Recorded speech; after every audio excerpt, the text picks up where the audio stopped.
71-কে ভুলিনি তো। 71-কে আমরা ভুলেছি না, আপনারা ভুলে গেছেন। দেখেন, যারা এসব কথা বলেন তারা যখন দেশ শাসন করেছেন, আমাদের কাছে অন্তত 13 থেকে 14 জন নেতার নাম দিতে পারবো। আপনারা তদানীন্তন মুক্তির যুদ্ধের সময় যারা অখণ্ড পাকিস্তানের পক্ষে ছিলেন, স্বাধীনতার বিরোধিতা করেছিলেন, সেই সমস্ত লোকদেরকে এই দেশের প্রেসিডেন্ট বানানো হয়েছে, প্রধানমন্ত্রী বানানো হয়েছে, মন্ত্রী বানানো হয়েছে, এমপি বানানো হয়েছে। যারা কথা বলছেন তাদের পরিবারের লোকেরাও স্বাধীনতার বিরোধিতা করেছে, এর প্রমাণ আছে। মন্ত্রী, এমপি, প্রেসিডেন্ট, রাষ্ট্রপতি দিয়ে 12-13 জন এমন লোক যারা ওই সময় তারা অখণ্ড পাকিস্তানের পক্ষে ছিলেন। এই কথাটা বলার সময় আপনার মনে থাকে না যে আপনি শুধু জামাত ইসলামকে আপনি গালি দেবেন, তা আপনি আয়নায় নিজের চেহারাটা দেখেন না যে আমি কে, আমার অরিজিন কি। জামাত ইসলামকে সাথে নিয়ে যখন আপনি আন্দোলন করেন সে কথাগুলো মনে থাকে না। 91 সালে জামাত ইসলামী স্বাধীনভাবে ইলেকশন করেছে, কোন দলের সাথে কোনো জোট করেনি। 18টা আসনে আমরা বিজয়ী হয়েছি। বিজয়ী হওয়ার পরে আমরা দেখলাম ভারতীয় আধিপত্যবাদ থেকে মুক্ত রাখার জন্য জাতীয়তাবাদী এবং ইসলামী শক্তির প্রতিনিধি হিসেবে আমরা বিএনপিকে, বেগম জিয়া অনুরোধ করলেন, আমাদের আমিরের কাছে তারা দরবার করলেন, আমরা সরকার গঠনে আমরা নিঃস্বার্থ সমর্থন দিলাম। না কোনো মন্ত্রী চাইলাম, না কোনো এমপি চাইলাম, না কোনো পদকর্মী চাইলাম, এক কাপ চাও আমরা খাইনি। দেশের স্বার্থে আমরা সেদিন রাষ্ট্র গঠনে সাহায্য করেছি। তার বিনিময়ে কি দিলেন? পরের বছরই আপনি গোলাম আজমকে গ্রেফতার করলেন, ক্যাম্পাসে ক্যাম্পাসে আমাদের ইসলামী ছাত্র শিবিরের ছেলেদেরকে শহীদ করতে লাগলেন। এই তো তার বিনিময়। আমরা তো তা কোনোদিন বলিনি। তারপরেও তো 2000 সালে এসে আমরা আওয়ামী ফ্যাসিবাদের বিরুদ্ধে সব দুঃখ, সব হত্যাকাণ্ড ভুলে তখনও আমরা আবার রাজনৈতিক জোট গঠন করেছি। অধ্যাপক গোলাম আজম, বেগম খালেদা জিয়া, শাইখুল হাদিস আল্লামা আজিজুল হক, হোসেন মোহাম্মদ এরশাদ, ঐতিহাসিক রাজনৈতিক প্রয়োজনে 4টি মহান ব্যক্তিত্ব, যার 3 জন দুনিয়া থেকে গেছেন, 1 জন বেঁচে আছে। সেই ইতিহাস সাক্ষী। আজকে যারা এই বক্তব্য দেন, সেই ইতিহাসের দিকে তাকিয়ে দেন, কেন সেদিন জোট করেছিলেন? বক্তৃতার পরে যে মীমাংসিত সব বিষয়গুলো নতুন করে টানতে চান, বক্তৃতার সঙ্গে কথাগুলো মনে থাকে না?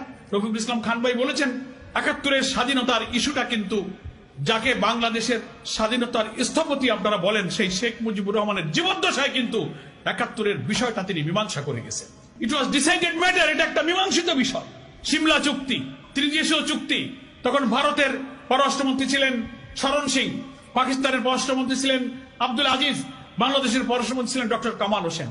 3 জন পররাষ্ট্রমন্ত্রী চুক্তিতে আবদ্ধ হয়ে ফরগিভ এন্ড ফরগেট, দ্বিধাদ্বন্দ্ব ভুলে আমরা স্বাধীন হয়েছি, দেশে ভালো মিলেমিশে থাকবো, আমাদের আর কোনো পক্ষ বিপক্ষ থাকবে না। কোলাবরেটর অ্যাক্টকে বাতিল করে দিলেন, জেনারেল অ্যামনেস্টি ঘোষণা করলেন, 195 জন পাকিস্তানি যুদ্ধ অপরাধী সেনা অফিসারকে মুক্তি দিয়ে দিলেন, 73 ওয়ার ক্রাইম ট্রাইব্যুনাল অ্যাক্টের আইন করলেন।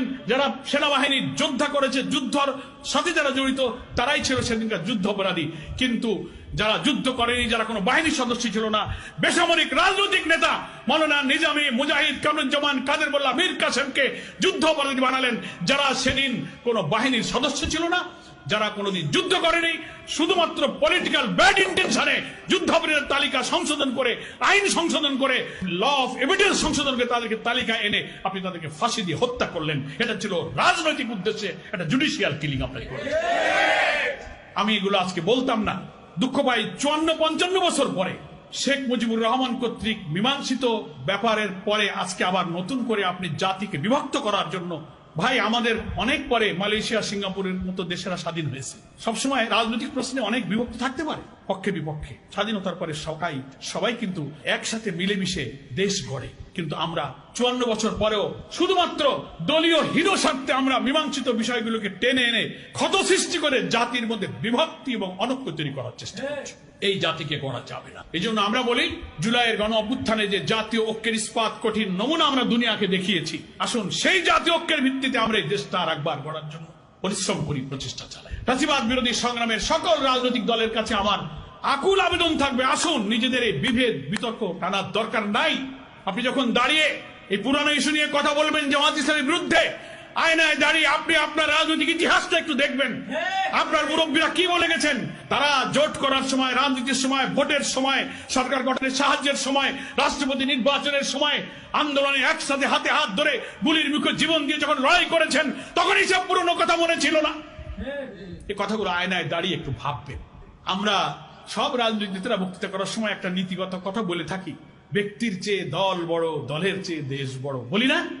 এই কথাটা বলার সময় আমরা বলি, কিন্তু কার্যত দেশের চেয়ে দল বড়, দলের চেয়ে ব্যক্তি বড়, কথা কাজে কিন্তু সেটাই এখন অনেকেই দেখাচ্ছেন।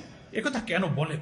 আমি বলবো হ্যাঁ, দল ভিন্ন হলে ভিন্ন ভিন্ন মত থাকতে পারে, কিন্তু জাতির ন্যাশনাল কিছু কমন ইস্যু তো আছে। আমার স্বাধীনতা, আমার অখণ্ডতা, আমার আধিপত্যবাদ বিরোধী চেতনা, দুর্নীতিমুক্ত সমাজ, সততা, ন্যায়নিষ্ঠবাদ, সাম্য, সামাজিক সুবিচার, ন্যায় নীতির উপর রাষ্ট্র প্রতিষ্ঠা। এ ব্যাপারে তো কোনো দলের মধ্যে দ্বিমত নাই। আমরা এই জায়গায় এক থাকি।